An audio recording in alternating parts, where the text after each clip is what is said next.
எல்லோருக்கும் வணக்கம். இப்போ வந்து நம்ம முன்னாடியே இந்த தேசிய மறுமலர்ச்சிக்கு 8th புக்கில் இருக்க கண்டென்ட் வந்து பார்ட் 1, பார்ட் 2, பார்ட் 3 அப்படின்னு சொல்லி 3 வீடியோ கொடுத்தாச்சு. இப்போ 10th புக்கில் இருக்க சமூக சமய சீர்திருத்த இயக்கங்களை பற்றி பார்க்க போகிறோம். இதுக்கு முன்னாடி நம்ம இதில் என்னென்ன பார்க்க போகிறோம் அப்படின்னு பார்த்தீங்க அப்படின்னா, புக் கண்டென்ட்டு, டிஎன்பிஎஸ்சியோட நோட்ஸு, அப்புறம் பிபின் சந்திரா அவங்களோட புக்கில் இருக்க கண்டென்ட், இது எல்லாமே மெர்ஜ் பண்ணி ஒரு தொகுப்பாக தான் பார்க்க போகிறோம்.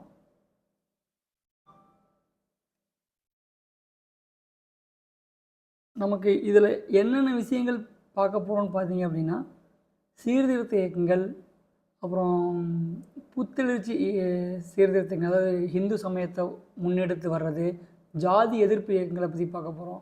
இஸ்லாமிய சீர்திருத்த இயக்கங்கள் அவங்களோட சமூகத்துக்காகவும் பொதுவான சமூகத்துக்காகவும் என்னென்ன இது கொண்டு வந்தாங்க அப்படிங்கிறதான் நம்ம இந்த வீடியோவில் ஃபுல்லாக பார்க்க போகிறோம். நம்ம வந்து சமுதாய சீர்திருத்தம் அப்படின்னாவே ஏதோ ஒரு குறைகள், சமுதாயத்தில் ஒரு குறைகள் இருக்குது, அந்த குறைகளை நிவர்த்தி பண்ணணும் அப்படிங்கிறதுக்காக தான் இந்த மறுமலர்ச்சி இயக்கங்கள்லாம் வந்துச்சு. கற்றலை நோக்கங்கள் பாருங்கள்.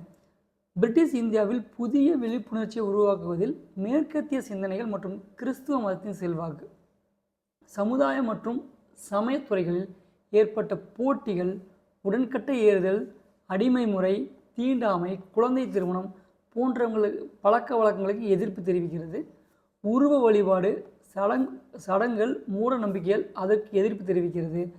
நம்ம ஹிந்து பற்றி சொல்ல பார்த்திங்கன்னா, புத்துயிரை கொண்டு வந்து பிரம்ம சமாஜம், ஆரிய சமாஜம், ராமகிருஷ்ணா மிஷன், பிரம்மஞான சபை, அலிகார் இயக்கங்களின் பங்களிப்பு, சமூகத்துக்கு என்ன மாதிரி பங்களிப்பு கொடுத்தாங்க, பார்சியல் சீக்கியர்களோட விழிப்புணர்வு, அதுக்கு அதே மாதிரி அவங்களோட ஆளுமைகளின் பங்கு, ஜோதிபா பூலே அவங்களோட சமூக இயக்கம், இதை ஜாதி எதிர்த்துப்பாங்க. கேரளாவோட குரு நாராயண குரு அவங்களோடது, இந்த இதை பற்றி இந்த புக்கில் பார்க்க போகிறோம்.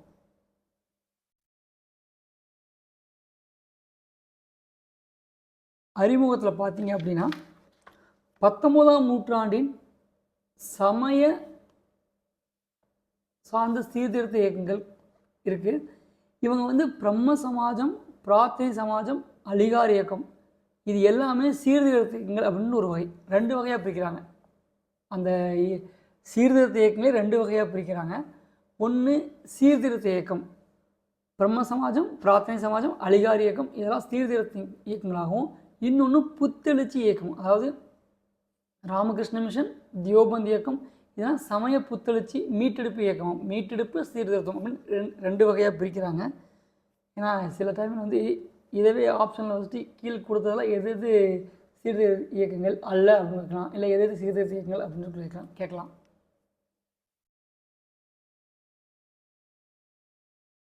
ராஜாராம் மோகன் ராயும் பிரம்ம சமாஜமும், இது ரொம்ப ரொம்ப ரொம்ப ரொம்ப இம்பார்ட்டண்டான கொஸ்டின்.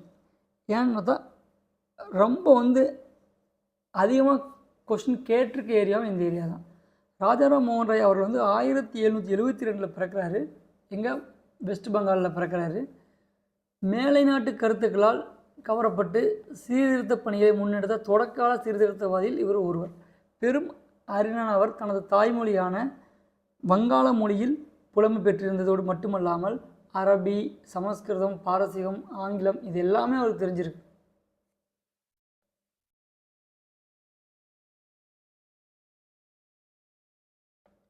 இவர் என்ன மாதிரி பார்த்தீங்க அப்படின்னா, பொருளற்ற சமய சடங்குகளையும் கேடுகளை விளைவிக்கும் சமூக மரபுகளையும் எதிர்த்தார்.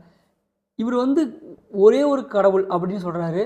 இது ரொம்ப முக்கியமான, ஒரே ஒரு கடவுள் அப்படின்னு சொல்கிறாரு. அது மட்டும் இல்லாமல் ஒரு கடவுள் உருவ வழிபாடு எதிர்க்கிறார். உருவம்லாம் கிடையாதுங்க அப்படின்னு சொல்லிட்டு எதிர்க்கிறார். அப்புறம் பார்த்தீங்க அப்படின்னா, இவர் வெஸ்ட் பெங்காலில் பார்த்தீங்கன்னா ஆத்மீய சபா அப்படிங்கிறத 1815 தொடங்குறாரு. ஆத்மீய சபா அப்படிங்கிற ஒரு இயக்கத்தை 1815 தொடங்குறாரு. ப்ரீவியஸ் இயர் கொஸ்டினில் கேட்டுருது. ஆத்மீய சபா அப்படிங்கிற ஒரு இயக்கத்தை தொடங்குறாரு. சமூகத்தில் இவர் முக்கியமாக போராடினது சதி அப்படிங்கிற உடன்கட்டை ஏறுதல், குழந்தை திருமணம், பலதாரமணம். இது நம்ம லாஸ்ட்டு 8th புக்லேயே பார்த்துருப்போம். இந்த சதிங்கிறது இவங்க அண்ணன் ஒய்ஃபுக்கு நடந்திருக்கும்.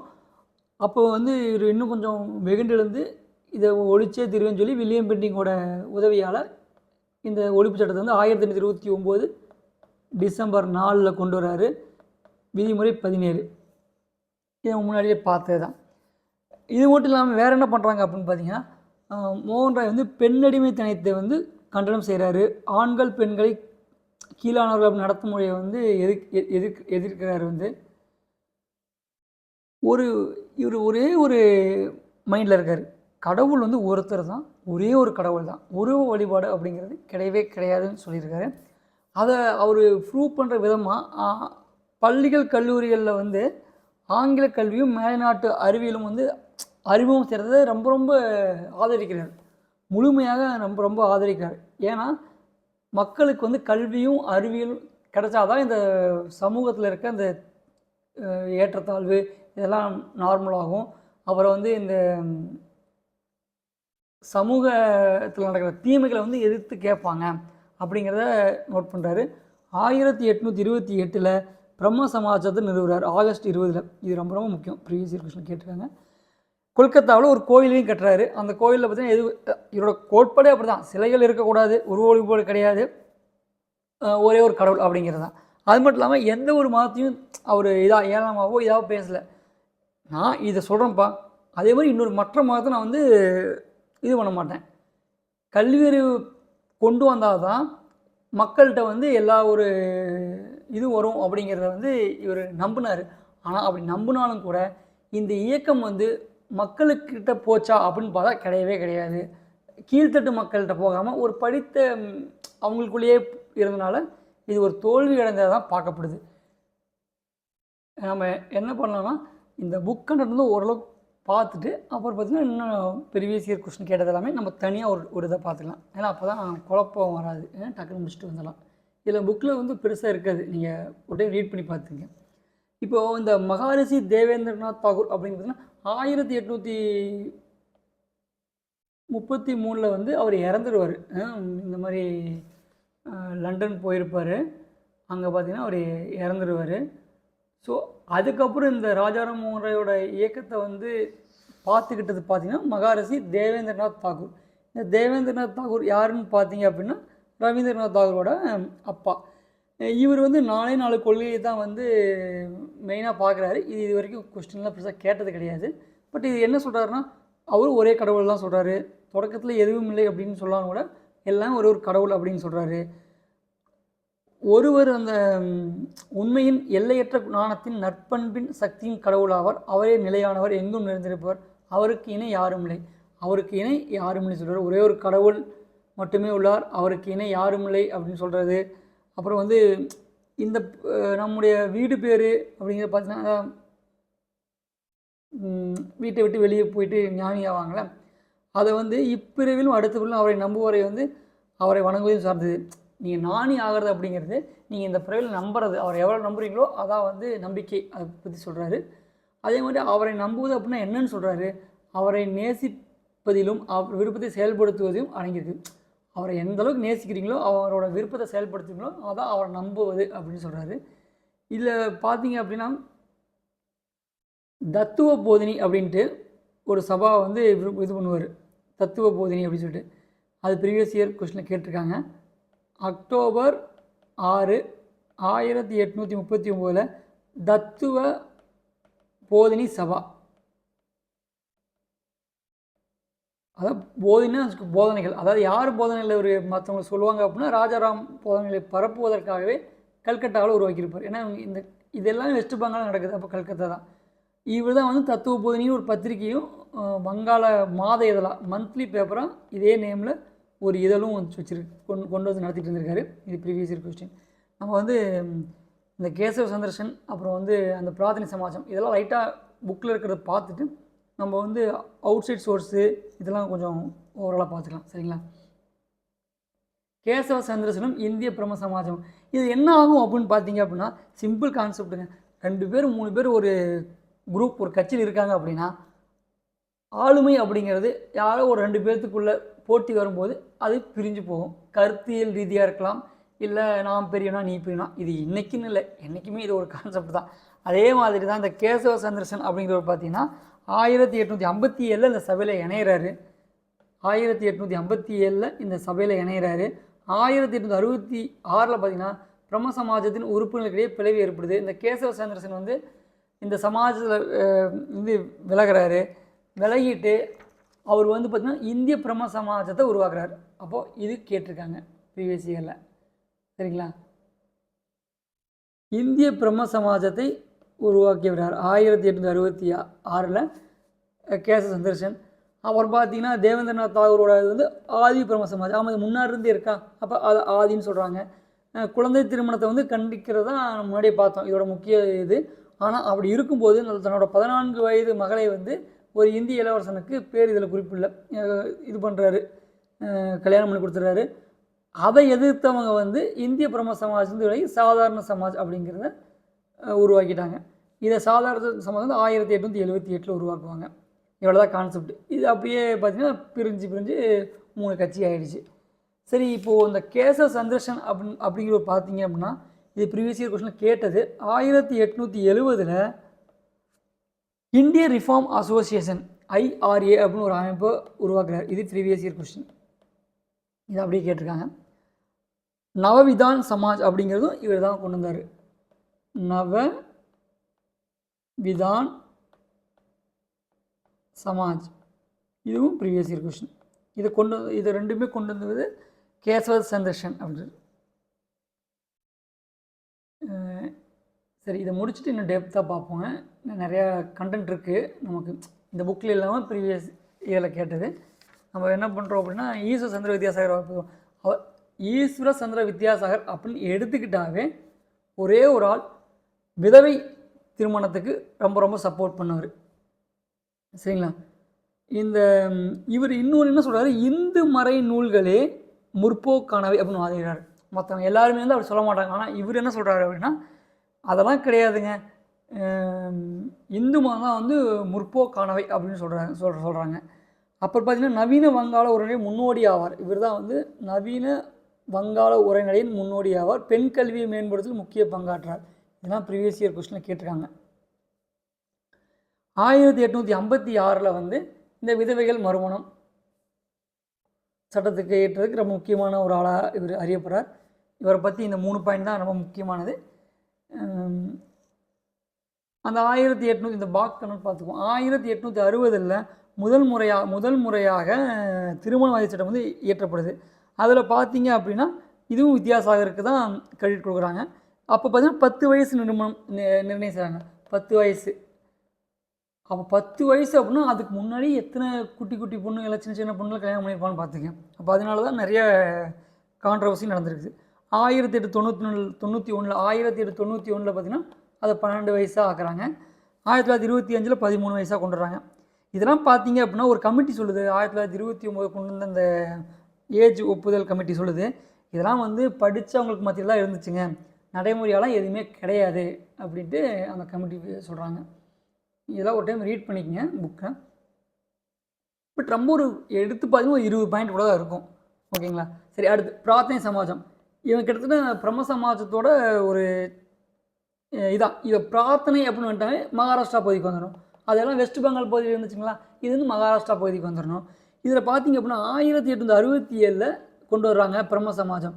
இந்த பிரம்ம சமாஜம் அப்படிங்கிறது வந்து ஒரு சீர்திருத்த இயக்கம் தான். சரிங்களா? இதை நிறுவுறது வந்து ஆத்மாராம் பாண்டுரங் அப்படிங்கிறவர் தான் வந்து இதை கொண்டு வர்றாரு. இந்த இயர்லாம் கொஞ்சம் மனப்படம் பண்ண வேண்டிய அவசியம் இல்லை, பட் தெரிஞ்சு வச்சுக்கோங்க. ஒரு சில சம்டைம்ஸ் வந்து இதில் யார் முன்னாள் அப்படின்னு சொல்லி இயர் கேட்க போகிறதில்ல, ஒரு 4 பேர்த்து கொடுத்துட்டு காலவரிசைப்படுத்தி கேட்குறதுக்கு வாய்ப்பு இருக்குது. ஏன்னா எப்படி வேணாலும் எடுக்கலாம். இந்த ஆத்மாராம் பாண்டுரங்க சப்போர்ட் பண்ணது பார்த்திங்கன்னா RC பன்கர், நீதிபதி மகாதேவ் கோவிந்த் ரெனரே. இவர் ரொம்ப மறக்க முடியாத ஒரு தாக்கத்தை பண்ணியிருப்பார் சீர்திருத்தங்களில். இவரை போய் தனியாக நம்ம பார்ப்போம். இந்த ஸ்கூல் புக் கண்டக்ட் முடிஞ்சதுக்கப்புறம் நான் தனித்தனியாக ஒவ்வொரு தலைவர்களை பற்றியும் ஒரு பிளேலிஸ்ட் க்ரியேட் பண்ணுறேன். ஓகேங்களா? சரி, ஓகே. ஜாதி மறுப்பு, சமபந்தி, ஜாதி மறுப்பு திருமணம், விதவை மறுமணம், பெண் எல்லாருமே ஒரு குறிப்பிட்ட ஏரியா கூட தான் கான்சன்ட்ரேட் பண்ணியிருப்பாங்க இந்த சீர்திருத்த இயக்கங்களில். ஏன்னு பார்த்தீங்கன்னா அந்த டைமில் அவ்வளோ கொடுமை நடந்திருக்கு பெண்களுக்கு. ஸோ பெண்கள் முன்னேற்றம் பண்ணால் சமுதாய முன்னேற்றம் அடையன்னு இவங்க நம்பினாங்க. இது ரொம்ப ரிப்பீட்டட் கொஸ்டின். MG ரெனடே அவர்கள் வந்து ஒரு 3-4 சங்கங்களை இது பண்ணியிருப்பார். விதவை மறுமண சங்கம் 1861. இது வந்து விடோ மேரேஜ் அசோசியேஷன் சொல்லுவாங்க. ஓகேங்களா, இது 1861. 1870 பார்த்தீங்கன்னா புனே சர்வஜனிக் சபா தக்கான கல்விக் கழகம் 1884. இந்த 3 அமைப்புகள் ரிப்பீட்டட் கொஸ்டின் ப்ரீவியஸில் கேட்டிருக்காங்க, ரொம்ப ரிப்பீட்டடாக. ஸோ இது தெரிஞ்சு வச்சுங்க. சரி, இப்போது இந்த 2 கண்டென்ட் தான் ரொம்ப முக்கியமானது 10th புக்கை பொறுத்த வரைக்கும். ஆத்மாராம் பாண்டரங், எம்ஜி நாயுடு அவங்களோட ஃபோட்டோஸ் கொடுத்துருக்காங்க. ஓகே, இப்போ நம்ம என்ன பண்ண போகிறோம் அப்படின்னு பார்த்தீங்க அப்படின்னா, ப்ரீவியஸ் இயர் கொஸ்டின் அந்த டிஎன்பிசி கண்டென்ட்ஸ் எல்லாமே கொஞ்சம் மிக்ஸ் பண்ணி பார்த்துடலாம். ஓகேங்களா, இப்போது ராஜாராம் மோகன் ராயை பற்றி ஒரு ஓவர்வியூவாக பார்த்துக்கோம். இப்போ ராஜாராம் மோகன் ராய் அவங்க பார்த்தீங்கன்னா பிறந்தது 1772 மே 22 பிறக்கிறாங்க, வெஸ்ட் பெங்காலில். ராஜாராம் மோகன் ராய் அப்படின்னு பார்த்தீங்கன்னா ராஜாங்கிற பட்டம் வந்து 2ஆம் அக்பர் கொடுத்துருப்பார் 1831. இதுதான் ப்ரீவியஸ் இயர் கொஸ்டின் பார்க்குறோம். இந்திய மறுமலர்ச்சியின் தந்தை அப்படின்ட்டு சொன்னவர் ரவீந்திரநாத் தாகூர். அதாவது இந்திய மறுமலர்ச்சியின் தந்தை அப்படின்னு சொன்னவர் யாருன்னு பார்த்தீங்க அப்படின்னா ரவீந்திரநாத் தாகூர் சொல்லியிருப்பார். 1817 டேவிட் ஹர் அண்ட் ராஜாராம் இவங்க 2 பேரும் இணைஞ்சு கல்கத்தா ஹிந்து காலேஜை வந்து திறக்கிறாங்க. கல்கத்தா ஹிந்து காலேஜ். இது எல்லாமே ப்ரீவியஸ் இயர் கொஸ்டின். இந்த க்ரீனில் நம்ம மார்க் பண்ணுற எல்லாமே ப்ரீவியஸ் இயர் கொஸ்டின். ஓகேங்களா, இவர் 1833 இது இறந்துடுறாரு. அப்போ பார்த்தீங்கன்னா நம்ம ஆல்ரெடி பேசுகிறதாங்க தத்துவ போதனை, இதுவும் ப்ரீவியஸ் இயர் கொஸ்டின். தத்துவ போதனை அப்படிங்கிற வந்து ஒரு சபா வந்து தேவேந்திரநாத் தாகூர் அவர்கள் வந்து இது பண்ணுறாங்க. இவர் பார்த்தீங்கன்னா இந்திய பிரம்ம சமாஜ் அப்படிங்கிற ஒரு இதையும் நடத்தியிருக்காரு. இந்திய பிரம்ம சமாஜ். கேசவ சந்திரசேகரன் சாதாரண பிரம்ம சமாஜ் பண்ணிட்டு இருந்தார். அவரை பற்றி நம்ம சொல்லியாச்சு. 1820 ஐயாரியா பண்ணியிருப்பார். நாகஜான் சமாஜ் அப்படிங்கிறதெல்லாம் பண்ணியிருப்பார். இப்போது இந்த சதிங்கிறத இந்த கான்செப்ட் அதிகம் பார்க்குறோம். இந்த 1813 இதை முன்மொழிஞ்சிருப்பாங்க. சரிங்களா, 1813 நமக்கு 1829 இவங்க முன்னெடுப்பால் கிடைக்கும். ஆனால் 1813 சதிங்கிற ஒழிப்பு திட்டத்தை வந்து சென்னையில் ஜிஎம் லூசிங்டன் அப்படிங்கிறவர் வந்து முன்னெடுத்திருப்பார். இதுதான் ஃபஸ்ட்டு முன்னெடுப்பு சதிங்கிற ஒழிப்புக்கு சென்னையில் சென்னை. அது வெஸ்ட் பெங்கால், சென்னையில். இதுவும் ப்ரீவியஸ் இயர் கொஸ்டினில் கேட்டிருக்காங்க. ஓகே, இந்த சீர்திருத்த இயக்கங்கள் முன்னோடி பார்த்தீங்கன்னா ராஜாராம் மோகன் ராய். அடிக்கடி நம்ம பேசுனது 1815 ஆத்மீய சபா அப்படிங்கிறத கொண்டு வந்திருப்பார். இந்த ஆத்மீய சபா இருக்குது பார்த்தீங்களா, பிரம்மசபா அப்படிங்கிறது பார்த்திங்கன்னா பிரம்ம சமாஜத்தை வந்து பிரம்ம சபாங்கிறது 1828 நேம் சேஞ்ச் பண்ணியிருப்பாங்க. ஓகே, ஆகஸ்ட் 20 கொண்டு வந்துட்டு இது நேம் சேஞ்ச் பண்ணியிருப்பாங்க. இவர் ஹூக்ளி மாவட்டத்தில் பிறக்கிறார். யார்? ராஜாராம் மோகன் ராய். 1805 1914 வரைக்கும் பார்த்திங்கன்னா கிழக்கிந்திய கம்பெனியில் பிரிட்டிஷோட கவர்மெண்ட்டில் தான் இவர் வந்து பணியாற்றார். 1805 1914 பிரிட்டிஷ் கம்பெனியில் தான் அவர் வந்து ஒர்க் பண்ணுறாரு. 2ஆம் அக்பருக்கு வழங்கப்பட்டு வந்த ஓய்வூதியத்தை வந்து திரும்பி அதாவது அதிகமாக கேட்கணும் அப்படிங்கிறதுக்காக 1839 இதில் இல்லை 1833 இங்கிலாந்து போகிறாரு.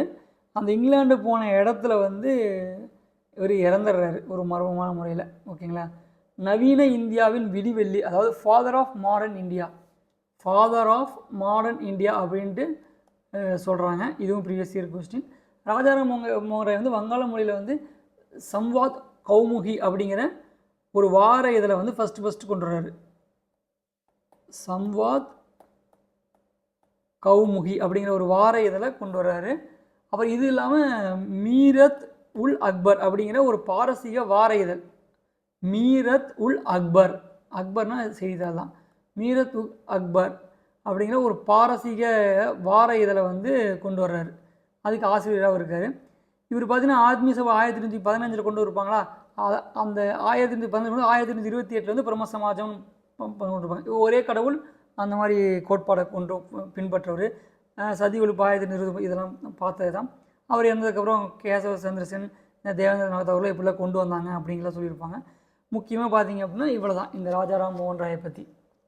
இது இல்லாமல் நம்ம இன்னொரு கான்செப்ட் நம்ம இதை தெரிஞ்சுக்க வேண்டியிருக்கு. இளம் வங்காள இயக்கம். ஏன் இதை பற்றி சொல்கிறேன் அப்படின்னா, இளம் வங்காள இயக்கம் இதுவும் ப்ரீவியஸ் இயர் கொஸ்டினில் கேட்டிருக்காங்க. ஹென்றி விவியன் டெரோசியா, ஹென்றி விவியன் டெரோசியா அப்படிங்கிறவர் இதை ஆரம்பித்தவர், இளம் வங்காள இயக்கம்.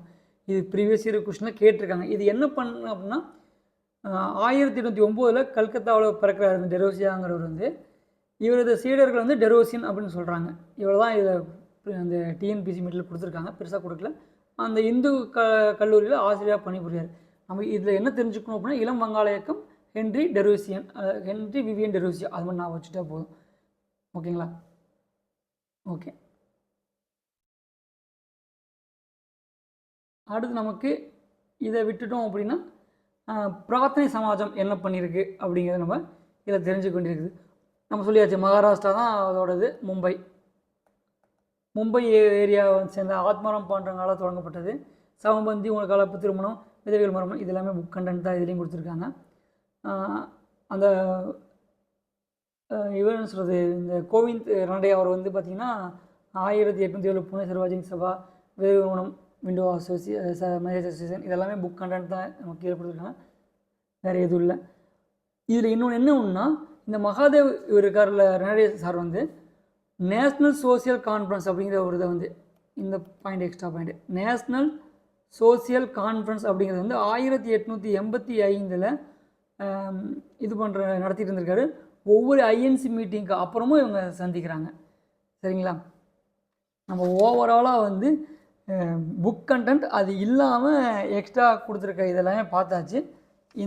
இதுவே போதுமானது அப்படின்னு நினைக்கிறேன். சரிங்களா? நம்ம இந்த சீர்திருத்த இயக்கங்களை பற்றி பார்க்குறதுக்கு இதுவே போதுமானது.